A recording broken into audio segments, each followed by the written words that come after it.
So hi everyone and welcome to our annual Children's Day Festival, and thank you so much for taking your precious time and being able to participate in our workshop today where we will be discussing about racism in education. My name is Vinuki Vihasna and I'm a member of the Children's Network in Amnesty International UK. And today we have two amazing organisations, Kids of Colour and the Black Curriculum, here to give us an insight on what they do, their work and their journey tackling racism in education.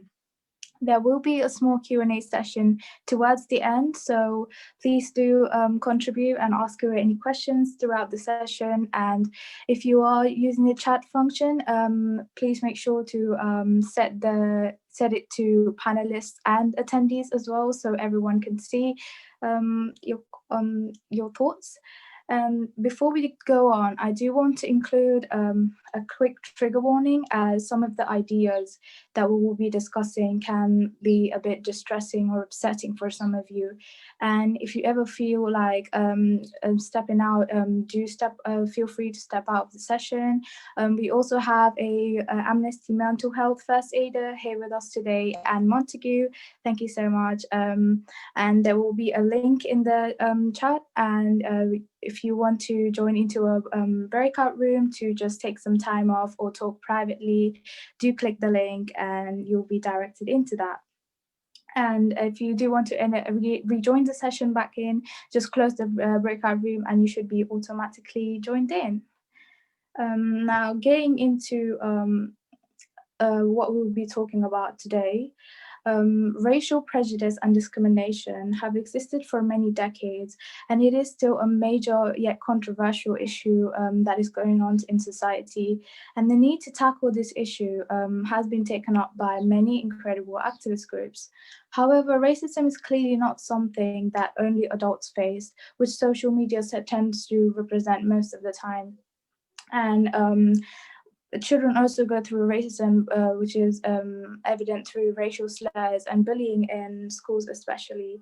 And as a person of colour that has and is still being affected by racism, I can quite confidently say that racism isn't something that naturally occurs, and it isn't something that you're born with, and this mostly emerges from influences and your upbringing and the past experiences that you've had in life, which could really have a traumatic effect on young kids.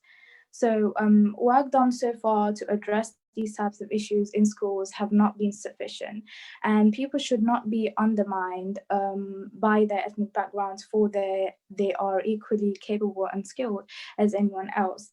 And people of colour, they're not admired enough for their talents, their capabilities and their skills, and their successes are not celebrated, and their culture is not yet talked about.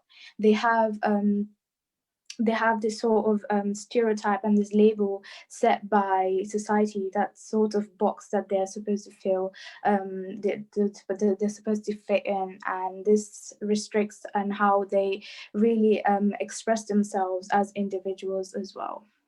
So today we're going to hear from a panel of speakers who are working currently on this issue of racism that is ongoing in the world that we see in education. And after we've heard from them, we will move on to the Q&A section. So our first speaker is Mia from Kids of Colour. Now, Kids of Colour is a community interest project that provides young people a platform to be able to talk and discuss about their identity, race, and racism, while supporting and empowering these young people. They also look to educate allies, discussing the best ways that we can all be anti-racist. Now, Mia is currently studying sociology and is one of the project officers for Kids of Colour. As a young person, when she joined right at the beginning in 2018, and ever since she has been included, she's been going on doing various of activities, which includes workshops, speaking, and writing blogs as well. Thank you, Mia. Hi everyone. So as Vinuki said, I'm part of Kids of Colour. I've been a project officer for about 6 months now, but I've been involved in the project kind of since the beginning. So in 2018, It's a project that's funded, that was founded by Roxy Lagan, who realised there was a real gap in the market for having conversations about race and racism with young people of colour. And there wasn't really that platform for young people to feel like they were being listened to. So I know as a young person at the time, I got involved, and I was one of the people who recorded a video of Roxy, and I really found that having that platform felt so empowering. And I think that's something that has really remained at the core of the project, so empowering young people of colour, and making sure that they realise that their experiences are valid and they are really important, and they can really educate people as well. So the more videos that Roxy recorded, there was a realisation that more spaces needed to be created so that everyone could come together, whether this be young people of colour, older people of colour, white allies, to talk through the experiences that these people are having on a daily. So this led to like different panel events touching on topics such as mental health, education, policing, gender and sexuality, basically everything that affects the way in which people of colour live their lives. So more recently we've been doing a lot of workshops with teachers, youth workers, with students as well, just, really talking through and making a space for discussion, because I think that's so important, like normalizing conversations about race and racism, because it's race and racism is set, and racism in particular is certainly something that's normalized within young people of colour's lives. So pretty soon it became apparent that certain themes kept coming up again and again. So two main themes were policing and education, which also sort of like intersected as well to cause a real in some cases, a very distressing situation for young people of colour.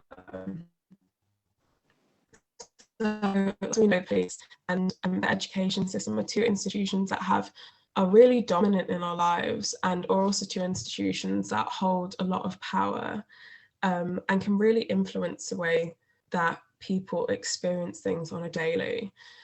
So more specifically in the education system, we had young people of colour coming forward detailing their experiences of both covert and overt racism that they were dealing with.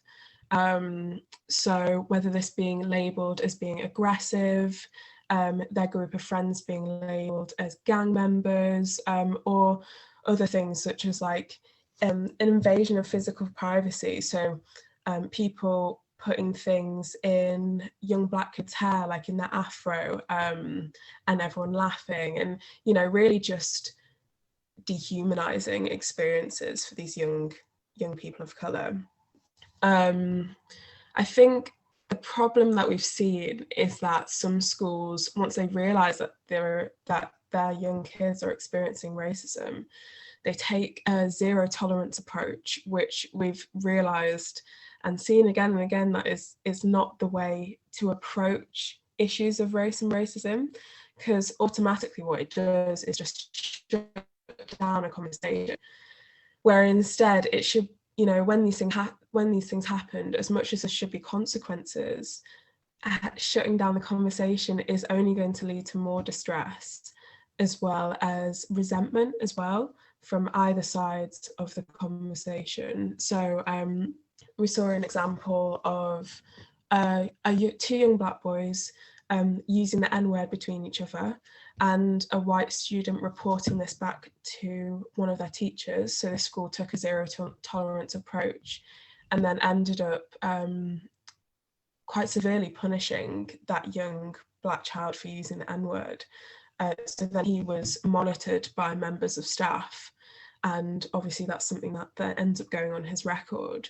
So in this situation, what would have been really interesting was to open up and have a conversation with these young people of colour about, why that might be more of an appropriate word to be used by some people rather than others, and also just have it be open-minded and think about how these experiences might be different. But instead, once again, a young person of colour is being punished harshly, and being marginalised out of the education system. So I think that's something that is really important to note, that really harsh punishments and zero tolerance is never the way forward.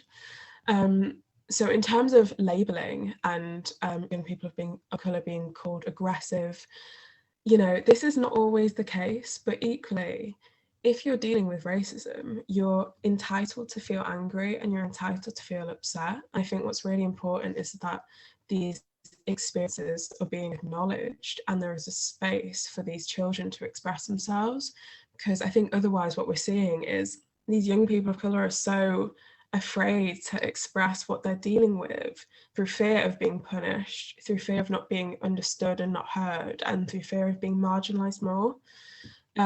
So just some advice I would give, you know, members of staff and peers and white allies, you know, be open-minded and accept that you're not always going to know what is going on with these young people of colour and what's going on in their lives, and listen and learn from their experiences, because, you know, they're really experts in, unfortunately, they're really experts at understanding race and racism.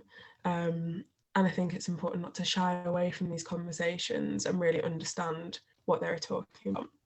So that is something that's taken a lot of focus over the past few years in terms of like understanding race and racism and what these students need. But another thing that we've noticed was a trend of students reporting issues of police being based in schools. So this is something that kept coming up. So I think at the end of last year, it was something that we really noticed. There was a trend in the reports that parents and students were saying. So in February this year, we submitted a Freedom of Information request. So to sort of get an idea about what the presence of police in schools was. So we then got information back that 20 more police officers in the school in Greater Manchester were going to be introduced in September 2020. Now, considering the over-policing of working class and young people of colour, this was something that was very concerning for us to realise, because if you look at statistics and you hear the experiences of young people of colour, they are over-policed. You know, they're being stopped and searched on the way to and from school, on the street, and again being labelled. So we wrote a letter to the Manchester Mayor, sort of detailing our concerns, and then went on to sort of start creating a report of these experiences and of people in the community's attitudes towards the police in schools. So we had almost 600 responses, and as you can probably guess, people in the community were not happy about this. First of all, they had not been consulted, and also I think they were very aware of our concerns as well about over-policing and labelling, and then what this means for the future of young people of colour, as well as schools being stigmatised. So obviously a police isn't going to be going into like private schools or grammar schools. It's going to be in the predominantly working class people of colour schools. And again, this is just like creating stereotypes and labels and perpetuating these ideas that young people of colour need to be monitored, and then they are already criminals and they need to be like watched over. So what we found from the report, which is called Decriminalise the Classroom, was a lot of experiences of aggressive and violent language being used towards these pupils. So also in some cases, overly sexual language. So in a case, that a young girl was called a slag by a police officer for wearing a short skirt. So again, we know that young girls of colour are adultified from a really young age, and I think this language and this overly sexual language being used towards them again is perpetuating these stereotypes about what it means to be a young woman of colour in today's society. So we have had support from the National Education Union that came forward to say also don't support police in schools. But we are sort of yet to hear from Andy Burnham, for example, and other government officials, because they always sort of state that the reason why these police are in schools is so that they can improve relations. And I think what we really see is it's not going to improve relations between children and police officers. What it's really going to do is create a gap and increase the marginalisation of these young students. So I know that's sort of a lot to take on, and it's obviously some really hard stuff to hear, especially when it's like young kids having to navigate their way through policing and racism. But there are always ways to get involved. So if you're a young person and you want to get involved in the project, and you have experiences you want to speak about, you can contact Kids of Colour on Twitter. You can come and like film a video with Roxy. You can also you have opportunities to write blogs. And yeah, really get involved in whatever way you feel like is the best way to express yourself. Also, if you want to get some more access to resources, we have a No Police in Schools website, just that is nopoliceinschools.co.uk. Has some really good resources in there, as well as the report if you're interested in some of the accounts that young people of colour and people of colour have been giving of police in schools. So yeah, I know it's all very daunting, but there are always ways to sort of like get involved and, you know, combat these issues that kids and people of colour are dealing with on a daily. So yeah, thank you for giving me the opportunity to speak about this work. And yeah, I'm really looking forward to hear from Black Curriculum as well. Thank you. Thank you, Mia. Our next speakers are Safa and Amisha from the Black Curriculum. Now, Safa is a third-year History and African Studies student at SOAS, and her research predominantly focuses on identity politics in Black diasporic communities and the understanding of what makes and sustains nation states as we know it in our contemporary world. Additionally, she has a great interest in how they teach the history and the ideas that surround the preservation of cultural practices and knowledge. She also co-runs Madania, which is a grassroots organization based in London, which aims to educate people on Sudanese-based matters and support Sudanese refugees and asylum seekers by providing tangible workshops, community-based events, and safe spaces as well. And Amisha is an educator at the Black Curriculum and the community organizer for Polka Dot, which creates spaces for queer, trans, and intersex and Black people and people of color in West London. Thank you, guys. Thank you for having us. Hi, thank you so much for that lovely introduction, Funiki, and thank you so much, Mia, for that amazing presentation. If you could just bear with me, everyone, while I share my screen.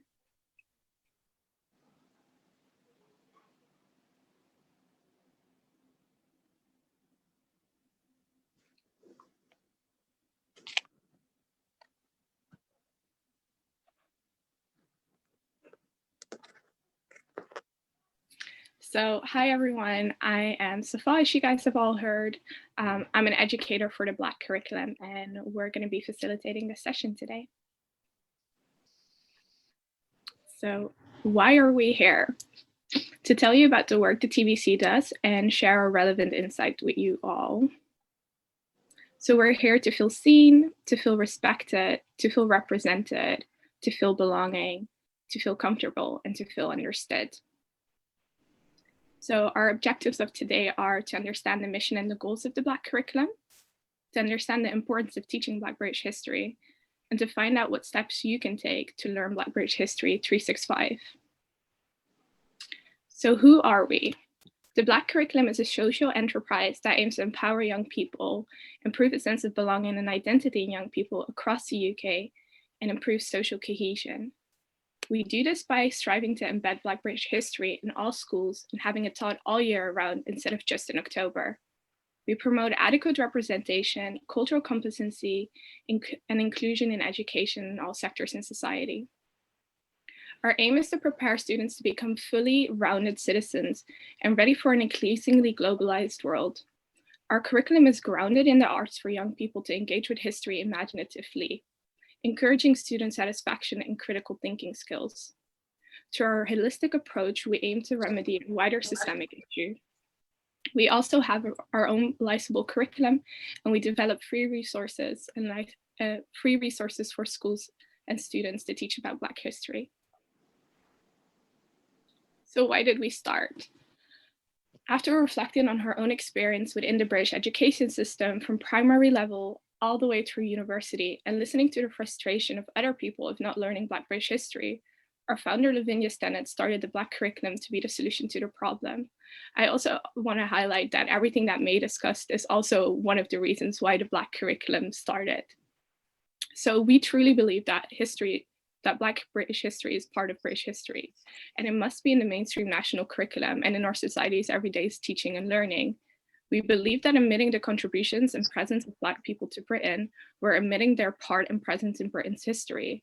This then creates an inaccurate retelling of British history and thus a disservice to British integrity and British people. Ultimately, young people are missing out on a part of history that forms a part of their experience. It is important for it to be taught from a young age, all through one's time in education, so young people grow up feeling comfortable within their British identity and feel comfortable claiming all the opportunities Britain has to offer.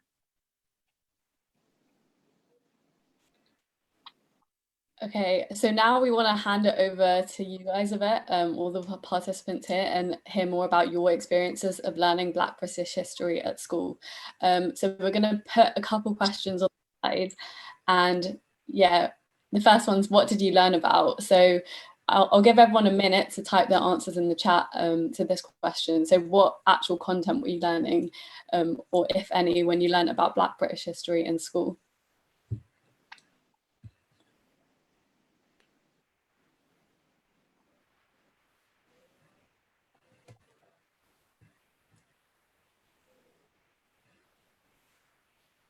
Okay, someone said, I haven't learned any Black British history in school.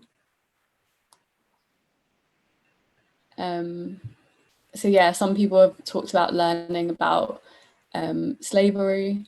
I learned barely about slavery before I went into GCSE, and then we did more of it when it came to America at GCSE. Nothing else really after that. None at all, but that was in the 1970s. Unfortunately, the only time I've ever learned about Black British history is to do with the slave trade in year 8. Other than that, I've never been taught it. I'm a bit older, 52, nothing at all. Taught about the Industrial Revolution, but not at all connected to slavery. I think learning about MLK soon, but I'm not sure. Yeah, someone else said about Martin Luther King and Malcolm X when I was doing GCSE. It was the last topic of the year. Okay, so I think the general gist we're getting is that a lot of people have either learned nothing, and I guess I'm assuming this is coming from quite a wide range of ages, because we've heard from some older people, I think, or they've just learned about the American Civil Rights Movement, which is obviously super important, but it's not the most relevant thing to the Black British identity or to people's experiences here in the UK. So the next question I'm going to ask is, yeah, how was it delivered?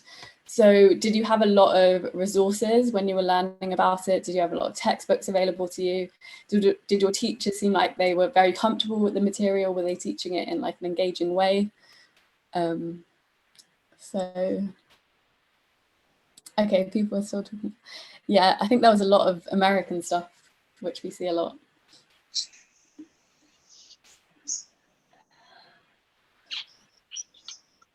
As a teacher, resources were not available until recently. I watched some clips and a few sources from textbooks. Okay.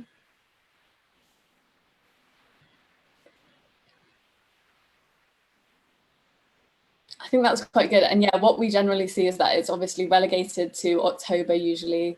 It's not taught across the entire syllabus. It's usually just in a one-off lesson in October. I was taught by a white teacher in a majority white class, and we just watched a film about the slave trade and a couple pages from a textbook. This was 4-ish years ago. Okay, yeah, I think that's something pretty common that we see. Also, everyone was white except for, I think, one person. Okay. Yeah, and we hear a lot about people just like having a film being put on and being like, this is your Black History lesson. So teachers often don't have the resources to teach it, or they don't feel comfortable using the resources that they have because they haven't been trained efficiently. Someone said they watched Roots, and we based our whole learning off that series, solely taught by white teachers. I didn't do much in school, but my youth group, we got a talk from a young person of colour. My teacher taught it, but he seemed quite uncomfortable with it. I wanted to learn more, so I researched at home. Okay, that's really great. So yeah, what we see a lot is that it's often not taught in an empowering way. People usually only teach about the transatlantic slave trade, which is obviously a small and part of Black history in the UK, and it's not a part that's going to empower young Black students. I haven't got taught much, so I so I watched more documentaries myself. Okay, that's really great. Now I just want everyone to reflect on why this might be the case. So you don't have to put this in the chat, but maybe just think about this yourself. So this is something we see. It's not just this group of people that haven't learned that much about Black British history. It's something that's very common across all of the UK. And yeah, just throughout this session, have a think about why that is. So now I just want to quickly discuss the goals of the Black curriculum. So our aims are to provide a sense of belonging and identity to young people across the UK through Black British history. So we believe that young people should be made aware of their own history in the UK. Their cultural history does not stand apart from British history. As mentioned before, Black history is British history. It allows them then to see themselves represented in mainstream education. By making Black history mandatory from a young age, everyone will know the contributions made to Black Britons in this country. It goes beyond the school environment. It travels wherever people choose to go in their life, just beyond education. So to improve the award gap in secondary school through Black British history and teacher training. So we address the biases that teachers in the curriculum have. We're doing more than just providing a mainstream curriculum. We're taking a decolonial approach to education and teaching an art-based curriculum to ensure that all pupils are being catered to, challenging the already Eurocentric and patriarchal nature of our education system. So our final aim is to improve social cohesion between young people in the UK. So we believe that if young people from a young age are introduced to the contributions of Black people in Britain, stereotypes and ignorances can be avoided.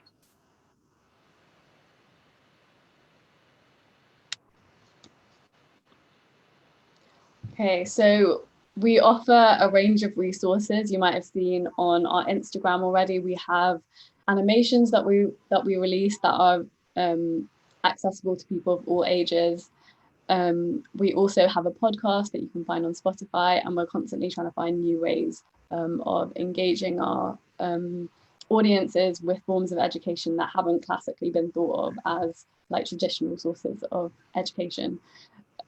We also deliver a range of workshops and assemblies across subject areas. So we have a 12-topic syllabus that we teach in schools, and some of the topics that it includes are land and the environment. So we look at the Black community's relationship to land and specifically how that affects mental health. Also politics and the legal system, art history and music. So we look at the evolution of calypso and reggae into sound system culture and like crime and all the genres that exist today. And the last one is migration. So we look at the history of Black people in the UK ranging back over 2,000 years. And our school programs focus on ages 8 to 18. And as Safar said, we use a range of techniques to develop critical thinking, social and emotional learning, and use arts-based techniques so that students come out with valuable skills that they'll be able to use in their future. And just to go off of what Amisha said, so some of the services that we offer are teacher training, curriculum consultation, school programs, and assemblies, as she touched up on. Springboard program, our Springboard program provides free out-of-school sessions for Black and Brown young people aged 12 to 15. The Springboard program consists out of a wide range of sessions that offer academic and practical skills-based development through top provision of our arts-based syllabus. So we've actually partnered with partnerships before, and we had Microsoft actually facilitate the Springboard program last year, and we're launching our new one in 2021 in January. So we also have a national ambassador scheme, which we're currently piloting. So our ambassador scheme provides young people aged 14 to 18 a seat at the table when it comes to curriculum reform. What we aim to do is provide them with tangible skills that they can use in their lives to wherever they go, really, whether that be education, whether that be like a career, whether they want to go into an apprenticeship. And yeah, so the skills that they aim to get through it is research, campaigning, and educating, and they become accredited as TBC National Youth Ambassadors at the end of it as well. And we also offer corporate services, such as guest speaking and workshops. So this slide just shows some of our achievements since we started. So we've reached over 1,500 young people and 1,000 teachers through our teacher training program. We've taught Teach First, which is a teacher training and educational organisation that's trying to address educational inequality in the UK. We've met with the Department of Education, which is the branch of the government that controls the national curriculum and schools and teaching in the UK. And you may have heard of our campaign, which got quite popular over June, which was to make, it's our ongoing campaign to make Black British history mandatory in the UK. But what we did during June was we created an email template that people could send to their MPs and to the Secretary of State of Education. And we were able to get over 200,000 people to use that email template to engage with their local MP and the Secretary of State. And we've also been able to gain a huge following via social media, which has allowed us to connect with people from all areas of the UK that we wouldn't normally be able to engage with and share our resources with. And we've launched our own Black Curriculum zine, and the first one was on the Notting Hill Carnival, which was very positively reviewed, and hopefully another one will be coming out at some point. So why is it important to teach Black British history? So it helps with identity, with belonging, social cohesion, and equality. And overall, it just provides an accurate understanding of history, as we're not missing out on a big chunk of what British history essentially is. So what can we all do to aim to teach Black British history? So we can embed Black British history into our schemes of work. We can decolonize the workplace environment and workforce. We can use language that respects everyone's humanity, and we can understand the identities within our community. Okay, so this slide is looking more at what the young people, I'm sure there's some like budding activists here who might want to think about what they can actually do to create change and start learning Black British history and encourage other people to do so. So first off is to petition my school to become racially literate and anti-racist. And this is a term we use a lot in our teacher training, racial literacy. And what it actually means is for schools to understand how racism operates in wider society, so they're able to understand how it works specifically in their school and develop strategies and actually implement policies that are actively anti-racist. And next is to ask my teachers if there are any books by relevant Black British authors on my reading list. So you shouldn't have to hold your teachers accountable, but sometimes your teachers just use the same reading list that they've been using for like 20 years. So it might be a good idea to just tell your teacher, like, why aren't there any Black British authors here? And maybe make some recommendations if you have any that you'd like to learn more about. So as you said before, writing to your local MP. A lot of people don't know that their MP is actually there to work for them. So your MP is there to make sure that the government is creating policies that work for you. So if like you're unhappy with something, you should definitely try and get in contact with your MP and explain why it's an issue. Read more books by Black British authors to increase your own knowledge. So I definitely encourage you to read outside just the books that you're given at school, because often they are framed as sort of like one-sided narratives. So I'd encourage you to like find reading lists. I know the Black Curriculum, I'm sure other organisations create reading lists that you can find books that actually resonate with you. So as May said earlier, all of like social change really starts with having a conversation. So I'd encourage you to start having conversations with your friends and family, and the more you have, the less uncomfortable you'll feel talking about race and racism. So research Black historical figures in your area or subject of interest. So the amazing thing about today is that we have so many resources, including the internet, where we can go out and like conduct our own research on things. So you could maybe look at a field that you're really passionate about and research Black figures who've been prominent in that field, or look at your local area and do research there. And the next one is to amplify the voices of Black campaigners, educators and youth who are the experts. So sometimes it's maybe using your voice, a platform you have to amplify others who are already doing this work and who have lived experience and are experts in this area. So also making sure that you're learning Black British history all year round and not just in October, and to educate yourself on systemic barriers for Black people in higher education. As we know, it's not just a problem at school, it goes on into university and into people's careers. So I'd really encourage you to do your own research and look into the statistics. And lastly, if you're a creative person, I'd encourage you to make a film or make some music or an illustration that celebrates Black British history. And I just want to add, even writing poetry or writing a blog, anything creative. Yeah. So our ongoing campaign is TBH365, which stands for Teach Black History 365 days a year. And to be honest, 365 days a year. So now we want to turn it over to you and set yourselves a goal for things you can do. So I want you to either look at this and pick one target that you want to do, or you can think of one yourself. It might have been something that May said earlier on.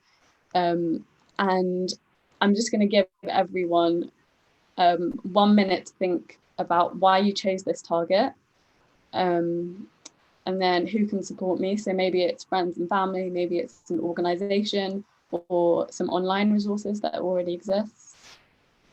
And what outcomes do you want to see? So why have you what outcomes do you want to see once you fulfill this target? So I'll give everyone 1 minute to have a think about this, and if you'd like, you can post it in the chat as well.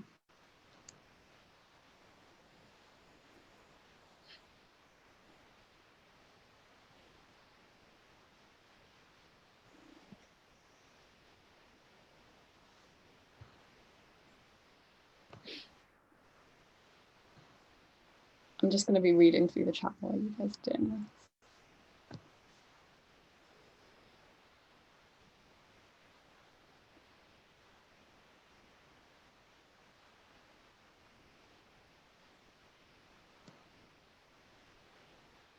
There's a lot of interesting book recommendations. Yeah.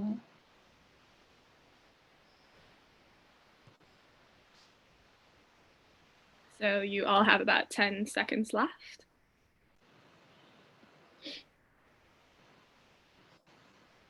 Oh, someone's already said, so read more literature by leading authors of colour, and as an art student, represent more people of colour in my work.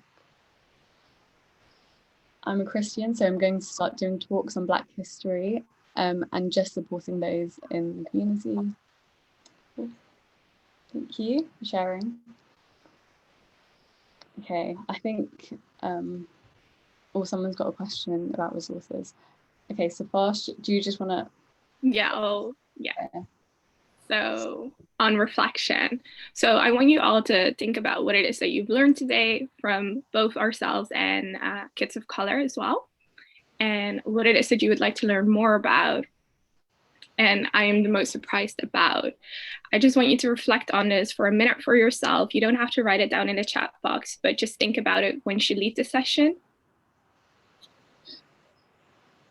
And that is the end of our presentation. I want to thank you all so much for listening to us. And again, thank you, Lisa and Finucchi, for giving us the opportunity to talk about the Black curriculum and why it's important to teach Black British history 365 and not just in October.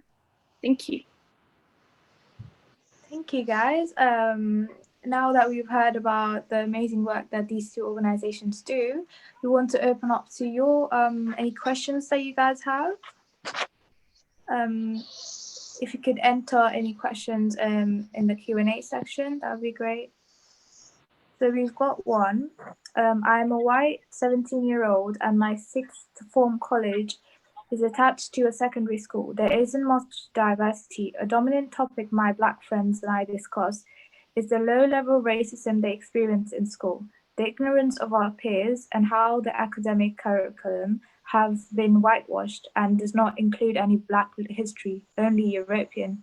How can I use my personal position to aid the abolition of ignorance and racism in my school? Do you have a downloadable resources which I could present in an assembly?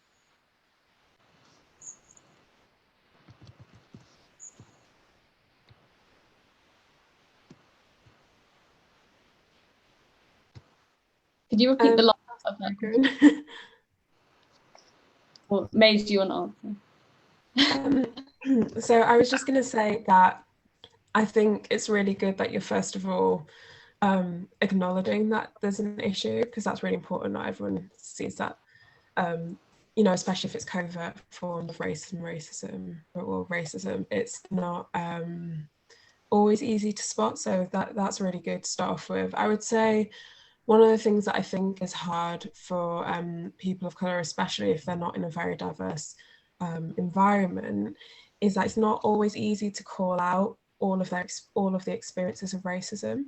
So as a friend, if you just sort of try and tune in to moments where people might be racially prejudiced and racist and calling them out when you see that, if you feel like you're equipped to do that, then I think that would be really great. And I'm sure your friends would really appreciate that, because I think it can be a really big burden to take on as a person of colour, to always be calling out the racism that they're dealing with. I know that if you want to read through some of the blogs that we've written on there is a link in our Instagram on Kids of Colour. I think that might give you sort of a good increase your knowledge of sort of the different aspects of racism that people could be dealing with. But yeah, I definitely think it's something it's good that you've already noticed. So yeah, thanks for that.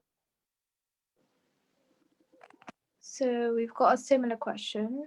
Do you have any resources that I can use to research on racism in education? Anything that has potential solutions?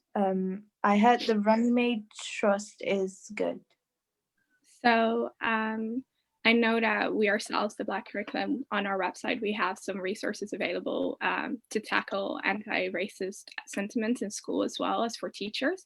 But there's also a really good website, the Anti-Racist Educator, which is created by a collective of educational stakeholders based in Scotland, which have made an amazing list of resources that you can use in the classroom to discuss and tackle racism.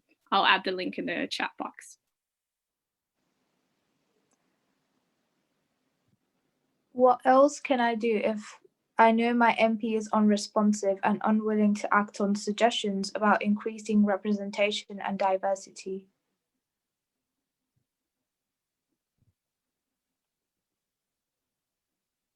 I think, Yes. no, go ahead, Amisha. Okay, my answer isn't like going to be that great, but I was just thinking maybe putting together like a working group of people. So I would always encourage you to start on like a grassroots level if you can't engage with MPs, and create sort of the momentum from within the community, because then your MP has to listen to you. If there's a group of people who are actively campaigning on this issue, it's your MP's responsibility to listen to what you're saying. There's a question for Misha. Someone's asking if there is the link to the organization, the Polka Dot one that you work in. Yeah, I'll post the Instagram in the chat. All right, thanks. Someone says, I would argue that racist attitudes often originate in the home. Do you have any suggestions on how parents and carers can be encouraged to address issues of Black history / visibility and put pressure on schools to take action? I think, as Amisha said, create a working group within your school, get other parents that are really passionate about this issue as well, and literally just go up to your school teachers and tell them, like, we want this to be taught, we want this to be addressed, we want to see a change in our national curriculum, we want to see a change in our school curriculum, we want our kids to be represented. And by putting that pressure on them collectively, they will have to give in. Mm-hmm.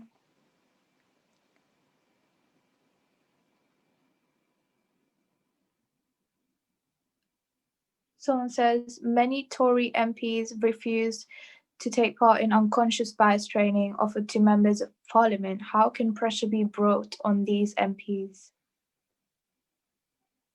So I think definitely, maybe this isn't good advice, just call them out. Like, you know, make a note of the fact that they are continuously resisting resisting training and resisting knowledge as well. So I know, just going back to sort of more the question that I asked before about MPs, we were compiling a data set of a database of the responses that MPs had given to the questions that we asked. So, and I think it's really interesting to sort of get a sense of which MPs are really looking for change, which ones are performative and which ones are not willing to engage at all. So yeah, just sort of like really making a note of all the responses that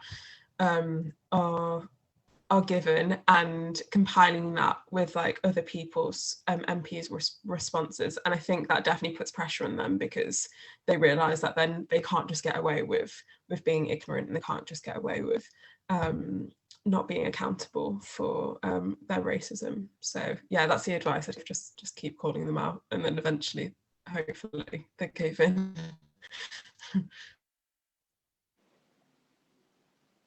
One of my friends are of colour and don't feel like their history is learned in school. They don't feel welcome. How can I support my friend? I think it's first of all very like admirable that you want to support your friend and that you want to make them feel welcome at school. I think, again, as we've said many times within this chat, I think creating like a working group, or, you know, putting pressure on your teachers to include it, but also maybe talk about the history of your friend, like do some own research on it and talk to them about it.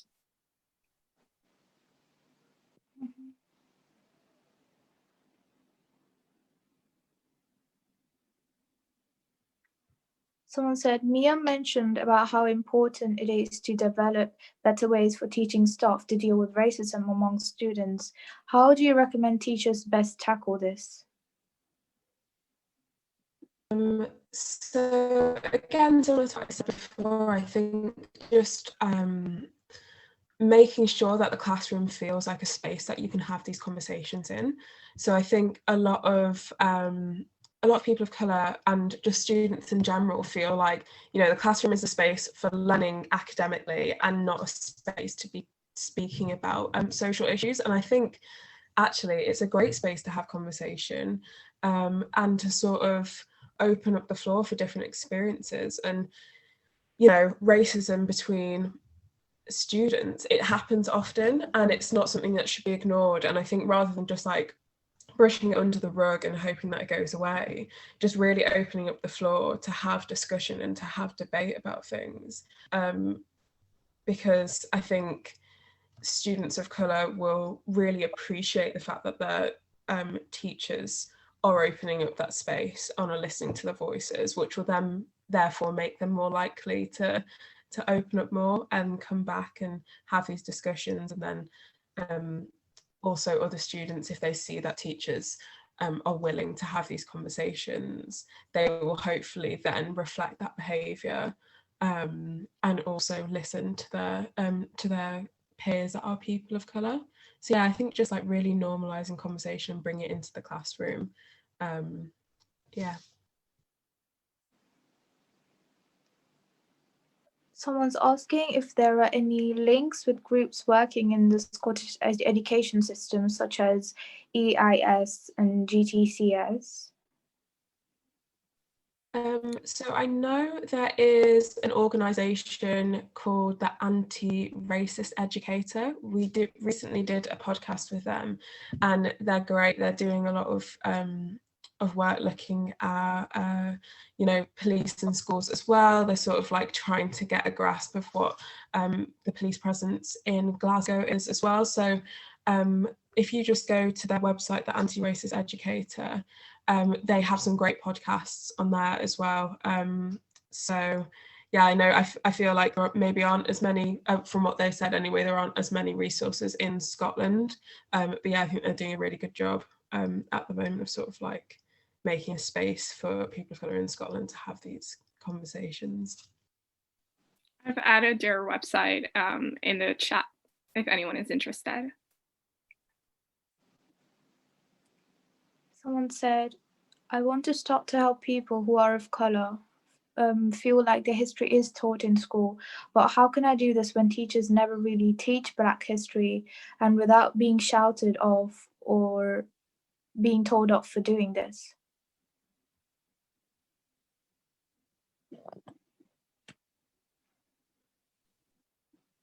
So I'm just trying to understand who is telling you off for doing this. Because if it's a case of just trying to understand how you can help amplify the voices instead of taking up space, I think just be wary of your positionality and the privileges that you might have depending on where you're from and what your background is. But I think if your school is not really willing to do it, again, just create a working group, try to get as much support as you can from other people within your classroom who are really passionate about teaching Black British history or teaching like peoples of color's history and just having a more accurate representation of all these histories. That's what I would say.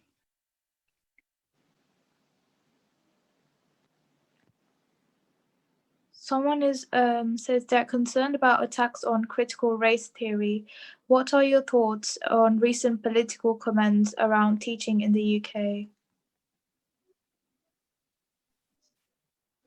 I personally think it's censorship, but I think in order for us to kind of like tread carefully, just be very wary of what you say and how you say it. I think it's a lot to do with how you phrase certain words and certain notions, and just make sure that when you are trying to teach in a school, be in line with what the government says, because obviously you don't want to face repercussions, but also understand that certain things just aren't valid at all. So pressure people into, you know, petitioning the government for, you know, trying to get rid of these changes, and just be very active about the fact that this is literal censorship.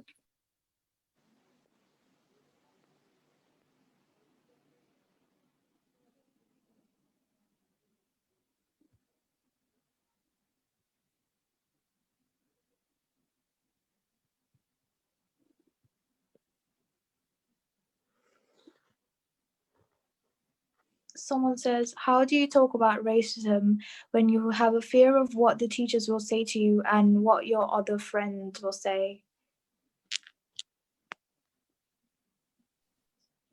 I think talking about racism, as May has mentioned, should just be an open discussion. I think people are often very afraid of what might happen or if they say the wrong things when discussing it. But I think just taking accountability and listening to people and just having an open conversation about racism and race can do so much. And if you make a mistake, it's normal. Like, you also have to remember that, you know, being anti-racist is a marathon. It's not a sprint. It's never going to end. It's like a lifelong commitment that you're taking.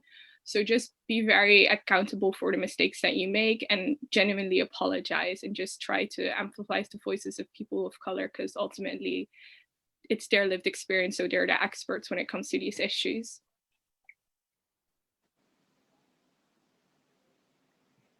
Yeah, and I think that was a good Q&A session, and that was a good session overall.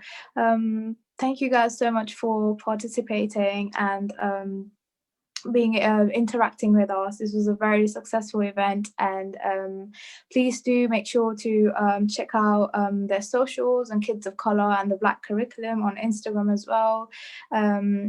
We also do have an Amnesty website available, if you guys could check that out, and there'll be many resources available for you guys to just interact and get further involved with things like these. And yeah, just a big thank you to all of you for joining us. Thank you. Yeah, thank you so much.